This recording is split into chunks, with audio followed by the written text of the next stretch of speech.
listening to the Futures Podcast with me, Luke Robert Mason. On this episode, I speak to the founder of Cyborg Nest, Liviu Babits. It's not about technology, it's not about cyborgs, it's all about curiosity, and it's all about our desire to understand. Liviu shared his insights into the latest methods for becoming a cyborg, the process behind designing new senses, and how biohacking changes the way we think about human limitations. You can view a full video version of this conversation at futurespodcast.net.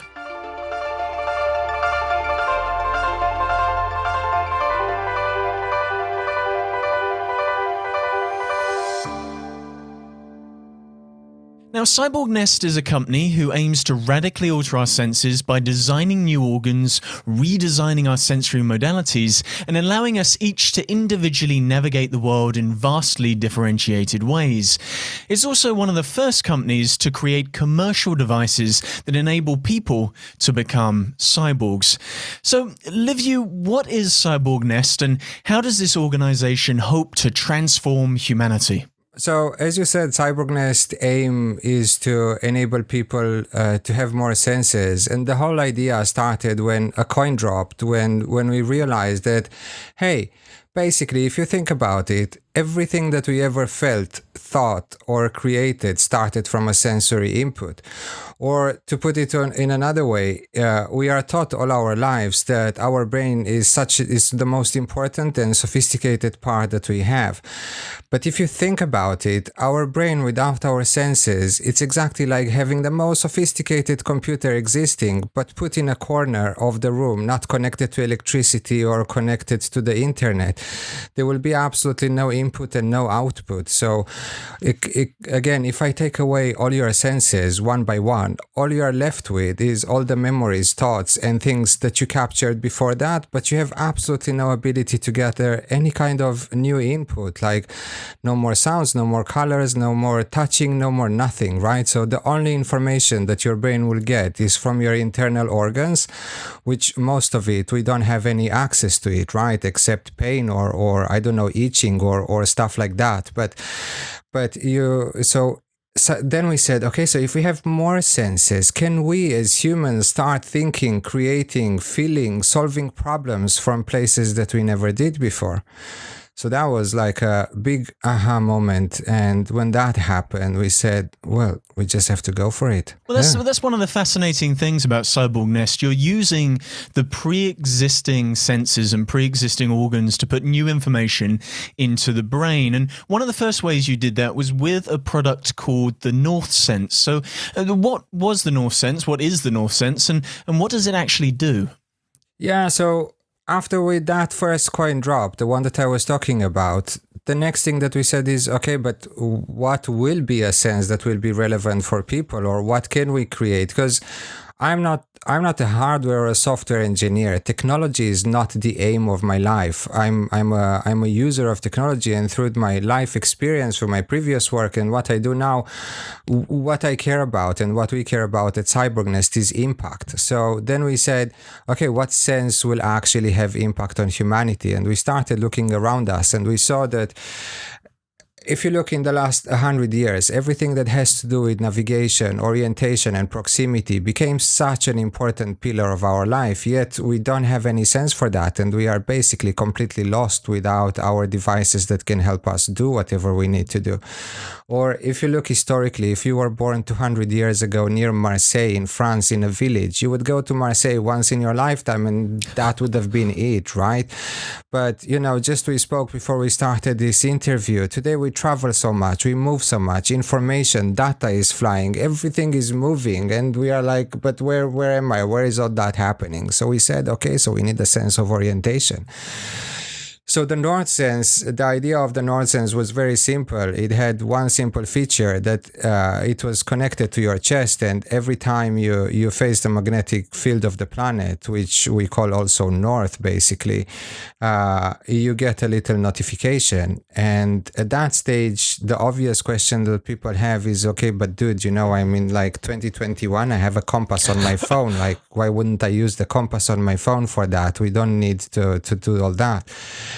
But there is a small but radical difference between the two, because one is a tool and the other one is a sense. And the difference between a tool and a sense is this, as simple as the permanency of it.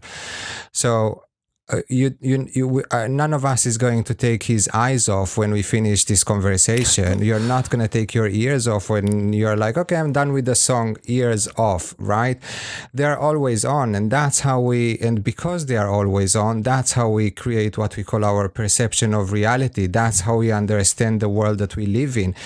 Of course, we don't choose which sounds to hear and which not, or when to hear them or when not. We don't choose when to see and when not, or when to be touched or not. It's just always on. So a compass is something that you need to make a deliberate decision, cognitive decision. I need to use a compass. So you take it out of your pocket, you use it, and then you put it back, right? But a sense, the north sense, it was always there, and you're always sensing that thing. So suddenly having a permanent understanding of your orientation on the planet suddenly gets you to think about things that you never thought before, like, hey, so the direction that I'm facing now, and the direction to the entrance to the school of my son, and the way that I was going into my office when I was allowed to go to the office, and my next meeting, and all that connects into little maps in your brain that before that you were like, I didn't think about it. Or if you think about it in a different way, you would have never thought, which color should my car be, if you didn't have eyes, right? Because it wouldn't have been any kind of issue. It wouldn't have mattered. But now that you do have eyes, so you do think about it. So that was the north sense. And we started with something that was as simple as, because we wanted to see what is the impact of that one little input and how does that work. Well, it reminds me very much of the way in which birds sense north when they migrate, and it feels like some of the things that you develop at Cyborg Nest are heavily influenced by the animal kingdom. Do you think human beings, once upon a time, maybe could intuit where due north was, and perhaps we've lost that ability because we've outsourced so much of that knowledge to our technology? Yeah, so there are a lot of theories about it. None of it, as far as I know, has been really proven in any way. There are theories that say that we might have something leftovers of it in our eyes, in our nose, in our whatever. There are different things, and we might have had this sense to in the past, and we've lost it. But the way that nature was created and the place that we took it from there onwards are very different in a fundamental way, because senses in nature are there for survival, right? So a bird needs to know how to migrate so it survives the winter, because otherwise it will die. It will just fly into the next storm. And for us, because we were not migrating, it was probably not that important for us to have this sense of orientation. So if we did have it, then we've lost it because it wasn't that important. But we since then, we as a species, as humans, we moved away from that survival point. Today, you don't use your eyes to see if a herd of buffaloes is coming to destroy your house, right? And you don't use your nose just to make sure that your house is not on fire, and you don't use your sense of touch just to see that you're not freezing. You use your eyes to watch a movie, you use your nose to enjoy a meal that you're eating. So we stepped away from that survival place, and this is where Cyborg Nest is coming in. We are not coming to, yes, we are taking inspiration from nature, and nature is our kingdom and our mother, let's call it. But there are differences in the species and in the way that we perceive and we use our senses. So we didn't create the north sense or a sense of orientation because otherwise we're gonna die. We created that because we need it, and the way that we designed life in the 21st century going onwards, it's something that will be needed for us as a species. So North Sense was essentially this small device that you had pierced onto your chest, and what it allowed you to do was sense north from this vibration. But for you personally, how did having something pierced onto your skin that vibrated every time you faced north, how did that change the way you thought about the limitations of your own body? It's really amazing. It was actually a really interesting conversation because when we started CyborgNest and before I had the North Sense, and we started doing pre-orders to the device, and people asked us, so how am I going to feel? What's going to be the difference? and I was like, I don't know. Like, I have no idea. I don't know. But that's like, I never had another sense. It's not that like, trust leave you. I had 20 new senses before that, and I know how all that stuff works. I'm gonna tell you. No, and we were very frank and very honest about it. And it wasn't a place of shame. It was a place of exploration, and it was a place of we together with the community going forward and creating together and exploring together. So that unknown was an unknown that was, to all of us. But today, after having the North Sense for I've had it on myself for 2 years, that feeling, when I at some stage I had to take it off, and today I have the Sentero that we are already testing, so I have my sense back. But in the period between when I did not have the sense, I didn't die, right? So it's not that like, oh no, I'm dead. But it's like you wake up in the morning, and I'm sorry for everyone that is colorblind, but it's if you're not colorblind, suddenly you wake up in the morning and everything that used to be orange is not there, and you're like, I can live with that, but why isn't it there? Like, why isn't my brain getting that information? Because you are used to constantly, permanently get that information, and suddenly it's not there. So you're like, I want that. I need that back into my life. Well, it feels like some of this technology works through the process of neuroplasticity. And we've had Dr. David Eagleman on the podcast talking exactly about how that process works. So do you feel like something like the North Sense is a device, or in the way in which you've described it there, does it now feel more like something like an organ? It definitely feels like an organ, and the whole design and the whole feeling and the whole the way that we look at what we do is to create new organs for people. And you mentioned the piercing and the invasiveness as well. In the beginning, that was also part of the creation, but it was very clear throughout the journey that there were two very distinct experiences with the North Sense. One, the cognitive one, which is everything that I told you up until now. And then there was the physical one, which was the piercing. And that wasn't comfortable and that wasn't successful. So for now, we've decided to drop that and to say, let's focus, because we are not a medical company to create implants. That's not our aim. I don't have any fetish for implants. It's not my interest in life. My interest is to really create new organs for people. And when the day will come and technology will be, let's say, there for us to be able to really create those senses. And my dad actually, he intuitively said a very smart sentence that I won't forget. He said, the moment I can go to Boots or to a pharmacy and buy myself an implant, go home and implant it to myself, then that's the day I'm going to get an implant. But as long as it has to do with body piercers, doctors, blood, healing, whatever, I'm not into that, right? And I think that is probably kind of the common feeling that people will have about this stuff.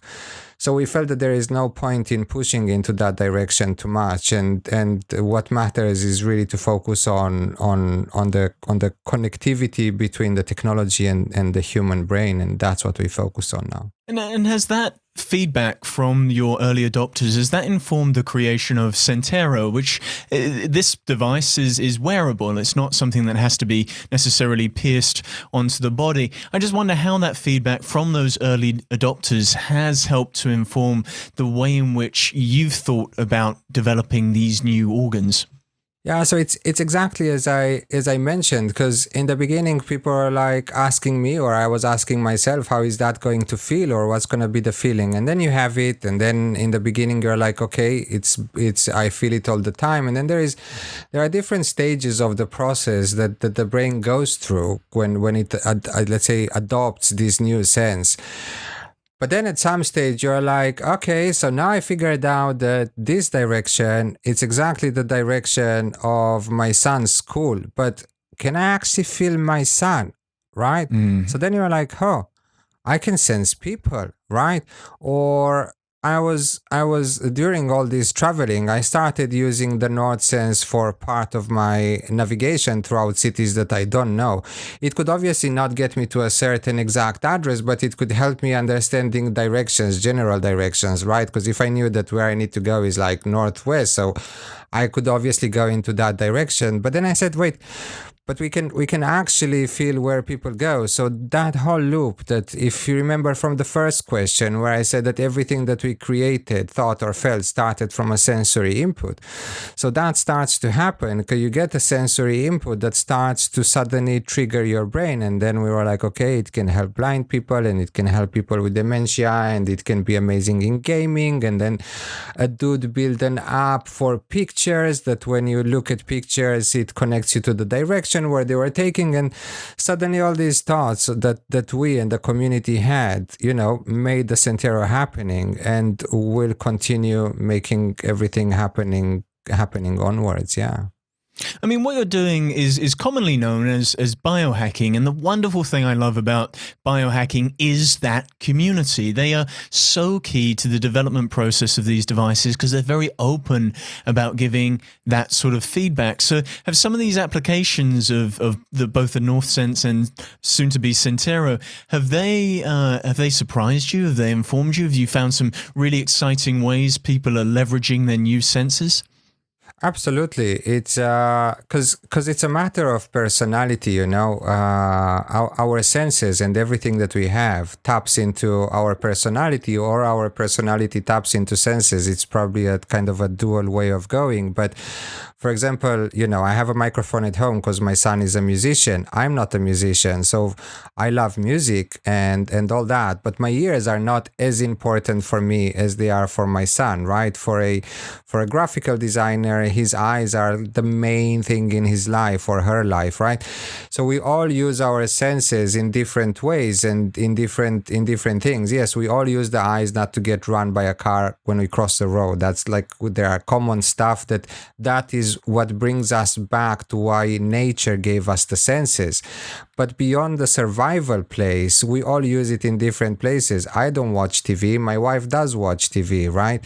So it's a choice. So then also the ideas that people have come from their own personalities. So today we have plans with so many and so many things to do in the future with the Sentero, and exactly with different companies or organizations or individuals that come and say, hey, I want to do it for that and I want to use it for this, and so it's really exciting because it's every day we bump into or a new idea comes or people come with ideas, and it's all happening together. Yeah. But I have a funny story about biohacking. Do you want me to tell you? Yeah, please tell me. Yeah, so about 2-3 years ago, so after the NorthSense was released to the market, there was an absolute boom in the media about CyborgNest, and that boom was followed by us being invited to speak at endless conferences. And then at some stage I got to a place where I completely lost connection of where I am, where I'm going, what kind of talk it is, just like a machine, getting on a plane, getting somewhere, doing the talk, going home. And then one day I get to Finland, and the conference was at the Biohacking Center. And as far as I was concerned back then,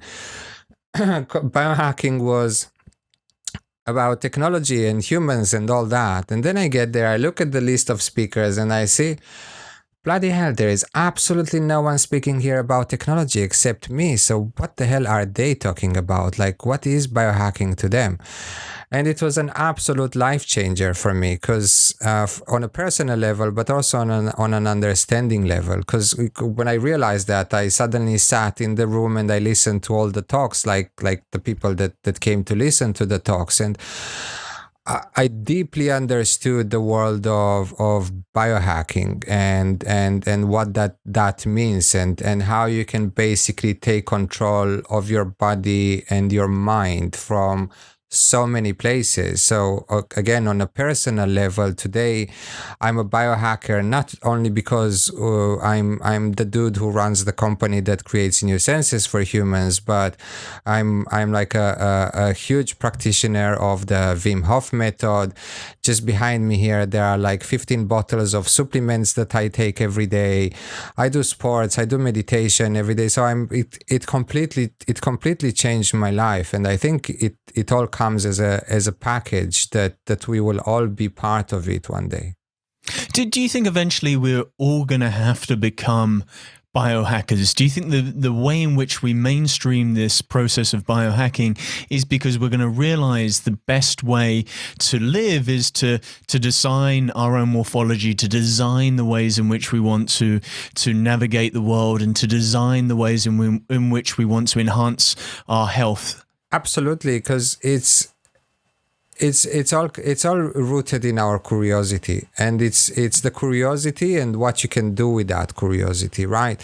So if you're a super curious person and you have a stick in your hand, so you can do amazing stuff with that stick, but there is only a certain amount of stuff that you can do with one stick, right? But then if you are a curious person and you have a stick, a ball, a rope, and a chair, suddenly you're like, holy moly, maybe I can actually build something out of it. I don't know, something that I can jump with, or a fitness thing or whatever, right? So that's what happened to us as humans. Thousands of years ago, we had very little stuff to work with. So we continue developing. So today we got to a place where, because of the internet and the amount of knowledge that we have and the amount of stuff that we develop, that we can really go into those, let's say, new places or deeper places. But every generation likes to think that they are the craziest and the nastiest and whatever.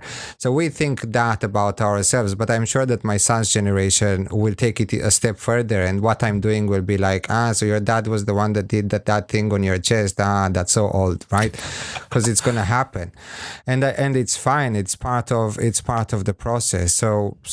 So not only that the short answer is yes, the bigger answer is that we can't even think about how further than that people will take it, and people will take it. I mean, why do you believe so passionately that it's important to design these new senses? Because some people may look at what Cyborg Nest are doing and think, well, what's the point? My body has evolved to deal with the environment that I live in. Why do I need an extra sense or a new sense or a sense enhanced? So there are a few ways of looking at it. First of all, again, we go back to the core of our existence, and the difference between us and, I think, most of the species. It's hard to say if all of them, because it's really hard to understand what's happening in most of the animals' brains. But the one thing certainly is the curiosity that we have is not something that we can stop. Right? And it's not something that we can, you could think about it. If we didn't have eyes, we would have never thought that those things there are those lights are planets, and then we wouldn't have never thought that, hey, should we go there? Can we go there? Right? There is absolutely, it's that place. And I always speak about, people that went to space. Is there a reason to go to space? No. Were we meant to fly? No. Were we meant to leave our atmosphere? Absolutely not. More than that, the atmosphere is built in a way that you bloody burn if you try to go through it, right? So it even tells you, no, don't do that, because you're gonna die, right? But still, like 50, 60 years ago, there were a bunch of people who sat in a metal tube with gallons of fuel under it and said, light that shit up, we are going, right? And they went, and they had no fucking clue how that thing is going to end or what's going to happen.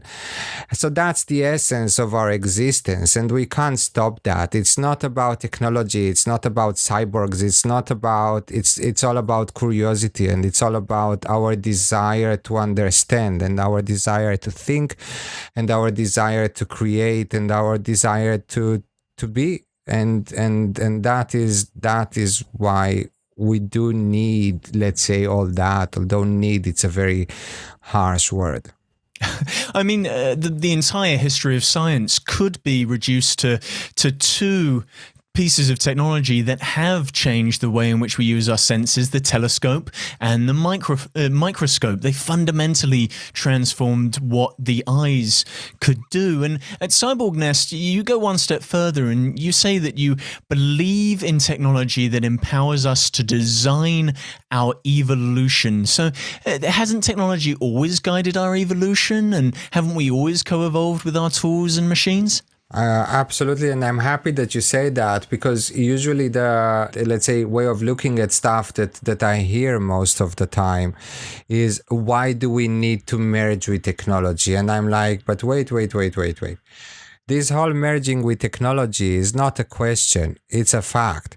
Yes, all the questions about privacy and all these big topics that everybody speaks about today, they are so relevant and super important. And as a dad, I'm also super aware of it, because I have a little kid that I need to protect, right? But our relationship with technology started thousands of years ago. If you look, there are many philosophers, or history looks at stuff that, first there was humanity, then there was technology, then we merged, and because of that we survived. And when I say merge with technology, is not the IBM computer in the 70s, but it's the stick with the fire, right? Or it's the wheel that we invented. That is the first stages of technology. And we know today that, there were different types of kind of human-like species that evolved parallel to us, and the reason we survived is because we adopted technology and they didn't, right? So it's not about us merging with technology now, but now people are like, because we had technology was somewhere there and we were here, and then there was the PC, and then the laptop, and then the smartphone, and then Liviu comes and says, hey, why don't you put it on yourself? And people are like, whoa, we need to speak about it, right? But it's not that what we need to speak about it. It's about what do we do with your data that we need to speak about it. It's how we treat you. Like, we don't call people in our company customers. You're not my customer. You're part of a community. You're part of something that we build together. It's these kind of things that need to be spoken about. It's not, funny enough, but today suddenly, because there's whole thing happening now with Facebook, that everybody's leaving WhatsApp and moving to other groups and all that. And suddenly I was like, how come, a company like Facebook, for example, always pushes us to share more about everything. But if you think about it, we've seen Mark Zuckerberg's son less than we've seen Kim Jong-un's son, right? So he keeps him so protected, or daughter. I don't even remember what he has, because we never see him or her, right? So that's the type of things that will not happen in Cyborg Nest. I will not ask you to have a nonsense pierced in your chest, and I will sit aside and say, well, that's fun, right? That's cool. No, we were the first to go and do that. We are part of it. So I think that's the changes that are happening. It's not about the technology itself. Yeah. That's what I love about your work and the work of Cyborg Nest, is that what you're trying to do is fundamentally redefine this idea of cyborg. Because when we think of cyborg, we think of the Terminator, and we think of these mid-90s visions of having to plug into computers and upload our minds into machines and merge with machines like the Borg in Star Trek. But what you're doing is much more informed by, oddly enough, two artists, the work of Neil Harbisson and the work of Moon Ribas, who I know were key to the early stages of the Cyborg Nest thinking and the Cyborg Nest development. And what's wonderful about Neil and Moon is that they created their own organs. In Neil's case, he has this antenna which allows him to hear color, and it's not quite that. What it's doing is it's transforming light waves into sound waves and then vibrating his skull and creating this entirely new sensory experience. And so much so that he now talks about dreaming in sonochromatic dreams. It's become so much part of him that if I went up to Neil and I tried to touch him on the eyeborg, on the antenna, he would recoil as if I came up to you and tried to touch you on your nose. So these individuals, they became profoundly embodied with the devices that they created in the way in which Andy Clark describes in Natural Born Cyborgs the idea of profound embodiment. It feels like what you're trying to do is less about connecting with hyperthreading processes of modern connectivity and more about reconnecting with the animal kingdom, with nature, and most importantly, with ourselves. Absolutely. You know, it's exactly, again, as we spoke before this conversation, I absolutely know nothing about tech on that level. I'm not a tech fan. It's not my thing. And you can ask people in my team. I'm an absolute idiot in those fields. But really the idea is to try to push into how can we create positive impact? How can we create a world where we enjoy and we experience and we have a richer life experience? I don't care about a new chip that comes to the market and can run twice faster than the previous one. I know nothing about it. The users and people, out there should not care about that. It's not like, so it's all about really connecting to nature. And then it's fun, and it's not by accident that it's happening exactly at times where we understand what we are doing to the planet by the actions that we are doing, and the importance that our planet has for us as a species and for our existence. So we think about it this way: we would have never understood the disaster that global warming is causing if we didn't see the glaciers in Iceland melting, right? But suddenly you get a picture of a piece of ice that was here, and 5 years after it's here. So you're like, holy shit, what happened here, right? Where is that? Where did that go? So our senses not only help us to enjoy, but they help us to also understand like where we live, what is happening, what part of what are we. So that's why companies like CyborgNest exist. It's not about the technology. That's not the aim. That's not the passion. The passion is humans. Again, I'm a dad. The last thing that I wish is to wake up in the morning and to see my beautiful son as a robot. Like that's not the aim, and I don't think that will happen because it's science fiction and things that people write. It's many times serving few things. First of all, to open people's ideas about stuff, but also to warn us about, hey, that could actually lead to that. So it doesn't mean that if we create cyborgs, we are going towards the Terminator. It means that we've learned from the Terminator not to go into that direction exactly, and we are trying to do something that is exactly the opposite, right? Well, as a biohacker, when you see something like Elon Musk's Neuralink, do you get excited or do you get slightly cynical about those sorts of projects? First of all, every person that tries to push boundaries, I'm very excited and very supportive about. Specifically about Elon Musk, I think there are some stuff that the guy said in the last few years that ethically we completely do not align about women, about I don't know, some stuff that he put there on Twitter when he didn't think what he's writing. But one place that I felt very uncomfortable with is the last time that they did their live stream about the thing with the piggy, right? So it was nice to see. It wasn't such a huge technological advancement, but I was just for doing that, I was still proud of him. So he did that. The place where I completely lost him is after the demonstration, when he started promising blind people that he's going to make them see, or starting promising people that can't walk that he's going to make them walk. I would never do that. I would say, I don't know where we are going. We are exploring, and let's explore together. And together we will find how we use that in the best way.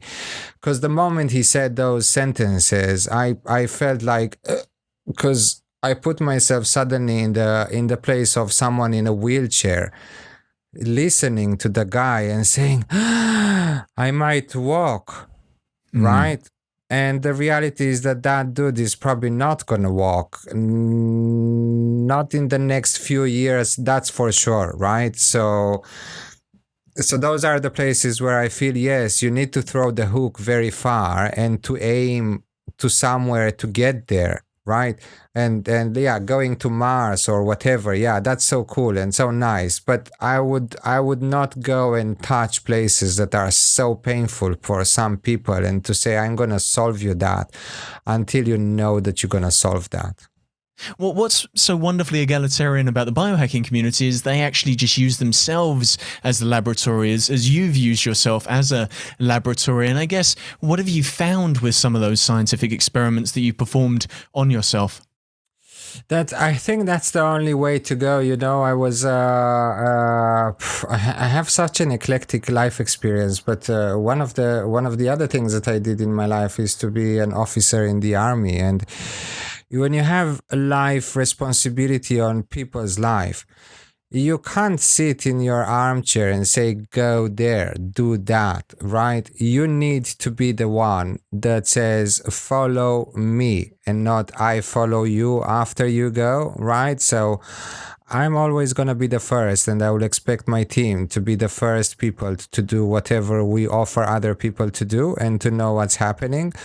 And yes, we will throw the hook far and try to aim very far, but there are ethical limits that we will not cross, like promising someone that can't walk that is going to walk, or promising someone that can't see that is going to see, because we are not even close to there. And so yeah, so self-example is I think it's such an important thing in life. It's exactly what I said about Mark, right? If you own that huge company, one of the biggest company that is about sharing, which I don't think it's a bad thing, the sharing part, right? Mm-hmm. Why don't you share yourself? Like, where are you, bro? Like, the world wants to see you. Like, you can't sit in your armchair and ask us to share, but to protect yourself behind every wall possible, right? Just because you're Mark Zuckerberg. So that's the places where I think people are not going to eat that kind of shit anymore, right? So people are going to say at some stage, and don't get me wrong, I don't have anything specific against Facebook. I'm just using different examples of how things should happen, because at the time Facebook were amazing with the thing that they did in the beginning. But I think everything that happens, the next generation needs to do it slightly better and slightly better and slightly better. So this is where we come and we say, okay, we've seen Apple, we've seen Google, we've seen Facebook, we've seen Amazon, we've seen all those, and they are all amazing and we all use them. But there are places to improve, and we can improve. And one of probably the most important places to improve stuff is the ethical part of it. I mean, again, that's another thing that I just love about Cyborg Nest. You're not attaching these devices to people so you can extract data from them to then sell that data to marketers. You're giving people the power to create sensors for themselves and change the way in which they experience and navigate the environment. But if we have a multitude of individuals using either Cyborg Nest devices or devices of their own creation to change the way in which they interface with the world, do you think we're going to start ending up with a society where we have a multitude of differentiated humans with multitude of differentiated senses? I mean, if that's the case, how will we be able to communicate effectively between each other if one person has an antenna, another person has a vibration sense that allows them to do something else? But isn't that problem the exciting part, actually? It might get to that place, right? But isn't that the exciting place where we would need to continue to reinvent ourselves and develop ourselves? We've been, if you look at the history of communication, for example, we started from drawing things on caves, right? And after that, we said, well, but that if I want to leave my girlfriend a note to until I draw the whole mammoth and the thing on the cave, it takes a lot of time. So maybe I'll just write few letters and I'll tell her, when you see these signs, it means that I love you, right? So LOVE, and then we started writing, and then the guy said maybe I'll write her a poem, and then I'll write her a book, and then suddenly you had people like Dostoevsky that wrote books that are that thick, right? But from that moment onwards, because life has changed again, we started kind of like a parabola going backwards, because we started from going from Dostoevsky. Suddenly it was articles, and then it was emails, and then it was texts. And today, if you send someone a text, why are you sending me a text? Send me an emoji, bro. Right? So we are back basically to the place of writing on the caves, but instead of doing the drawing on the cave, you do it on the phone, and it means the same thing. So we continue moving and evolving. And I think situations like you're talking about, yes, it might happen, but isn't that interesting? Isn't that fun? Where would that lead us? How will we exactly, as you say, how will we communicate? It's fascinating. Well, it was Neil Harbisson who first alerted me to this possibility with some of his artwork. So he has this antenna which allows him to hear color, and he creates these incredible sonochromatic art pieces. And to me, as someone who is not wearing or is not implanted with an eyeborg, all I see are these incredibly beautiful, colorful squares. Squares. Yeah. But for Neil, he's hearing these beautiful, incredibly sonic squares. For him, his experience of the artwork is completely different. Yeah, but that's exactly those places which are so fascinating and so interesting. And so, you're like, holy moly, I can understand stuff in different way.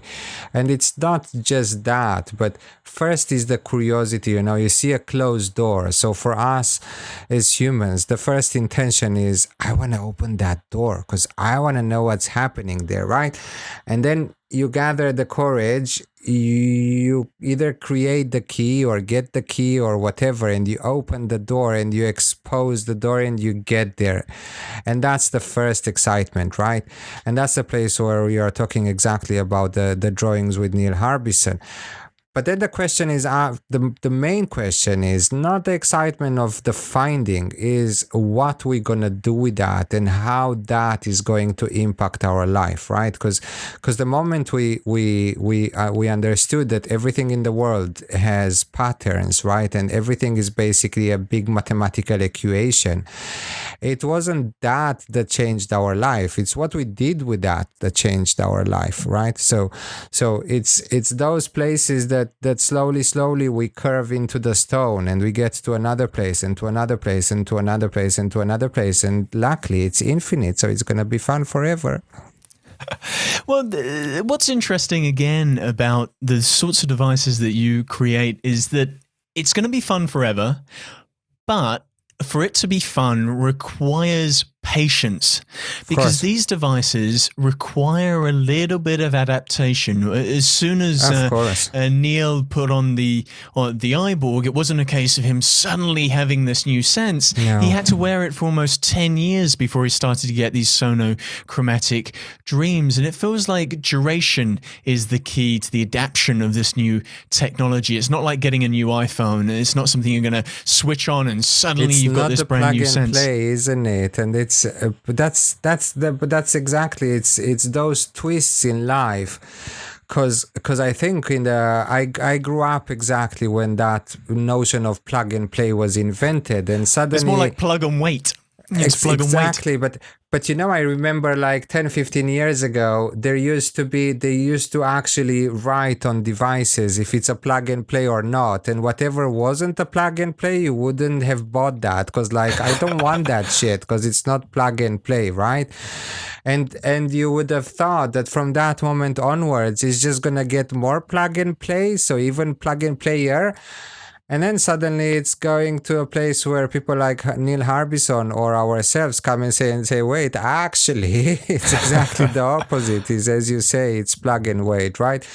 So it's twists in the journey, and it's stuff that we can't really predict and think, and it is part of the fun. It's part of the process. It's part of the creation, and to be honest, a bit of patience will not do bad to any of us these days, isn't it? Well, people get very excited about this idea. Oh, I can become a cyborg. I can become this science fictional vision that I have in my head. But as a CEO of a company that creates cyborgs, how do you manage those sorts of expectations? It's just being honest with everything as much as you can, and also being nice. I think that's also so important. Like. I'm sorry if there was any case, but I think there was never a case of anyone wrote us an email and we didn't reply, or anyone asking a question and we didn't reply. Even if we said we don't know, and saying don't know, it's so important sometimes, and just being nice, because I think what some people forget is that maybe most of your life you're a CEO of a company, but there is that moment when you go to the corner shop and you want to buy something, and then suddenly you are the client. And if the guy behind the counter is a dick and is not nice to you, you're like, you're a dick, you're not nice to me, right? So why should I be a dick to people, right? We always need to be humble enough and just be nice, be honest, just be nice to people. In many ways, I see Cyborg Nest really as the pioneers of commercially available cyborg devices. But by paving that way, what you've actually enabled is a whole bunch of individuals to come into this space and create insidables, injectables, embeddables, wearables. I mean, what do you think is the future trajectory of biohacking devices and the sorts of companies that want to create biohacking devices? I hope ethical. Let's start with what I hope. And beyond what I hope, listen, everything that we ever created as humans has pluses and minuses, right? There was never that thing that was just amazing and did just good to everybody. So I think there are always going to be ups and downs. There are going to be failures. There are going to be major successes. There's going to be a journey, and the journey is made out of all the pieces that are part of any journey. So it's very hard to look and say that's how it is going to be in 20 years from now, especially when, again, if you look historically, from the moment the wheel was invented until the moment the car was invented was like thousands of years.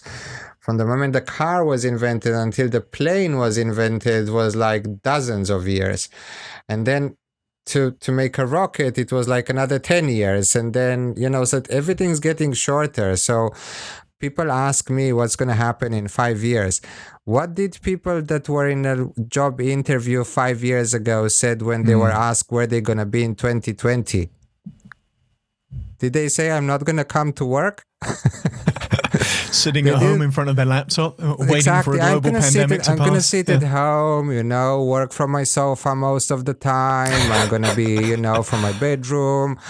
I'm going to go to a walk with my kid because he's not going to go to school and all that. We can't know, things are moving so fast. I think, as meditation says, focus on the present and be in the present. Be present and be here. Yes, plan for the future. Make sure that the steps that you're building and everything has a plan. But first of all, live the present and be where you are and make the most out of it.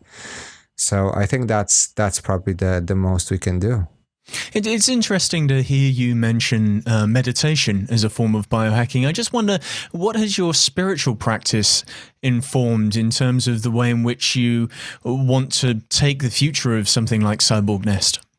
Oh, do you want me to tell you my life routine every day? So I wake up in the morning and then I do between 20 to 30. First of all, first thing, I drink a glass of water, and then between 20 to 30 minutes of breathing exercises, the Wim Hof method, and then from there I jump outside into an ice bath that I have waiting for me and getting cold the whole night.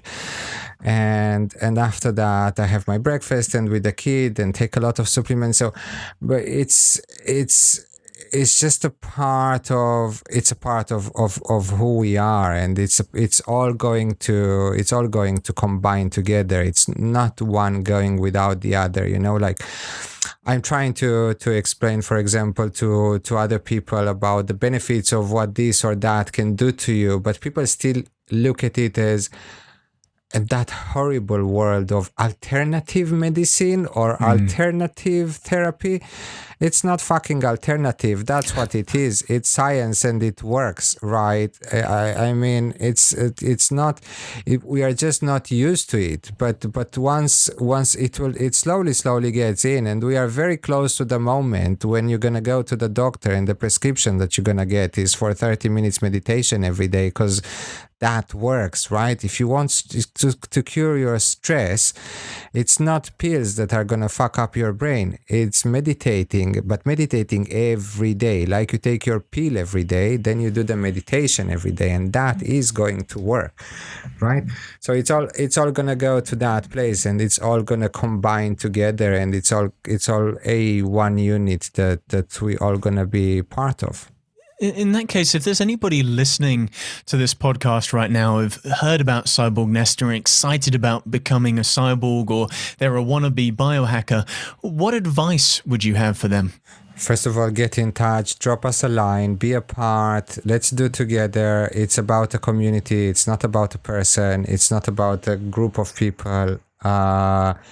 Not for nothing, the company is called Cyborg Nest and not Cyborgs Forever or whatever, because we really see that as a nest, right? We see it as a place where people come and they feel comfortable, because the idea of a nest is that you're safe, you're comfortable, you're loved, and you're part of something that everybody does for the good and for the bad, So it's just come, get in touch, and accept that if you don't want to get in touch with Cyborg Nest, which is absolutely fine as well, don't be afraid. Just go and do that. Just go and be responsible and don't do stupid stuff. But yeah, push those limits as much as you can while you don't disturb others, and you're gonna get there. And don't give up.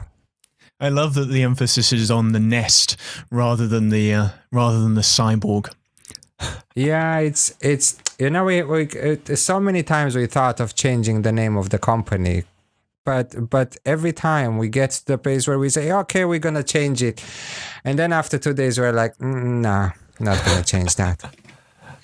Well, what's next for you guys? What's next for the Cyborg Nest? I know you have the new Centero device Centero about is to ship. coming out now, which we are so excited about, and we look forward to it, and we hope it's gonna be cool. And yeah, there is a lot of I can't say, but there is a lot of stuff that needs to happen in the next year, or even in the next very few short months, that depending on the situation in the world, depending on financial situation and all that, we hope that we can make it all happen. But yeah, we have an amazing team. We have some world names that are going to join us very soon, and it's going to be exciting to work together with them.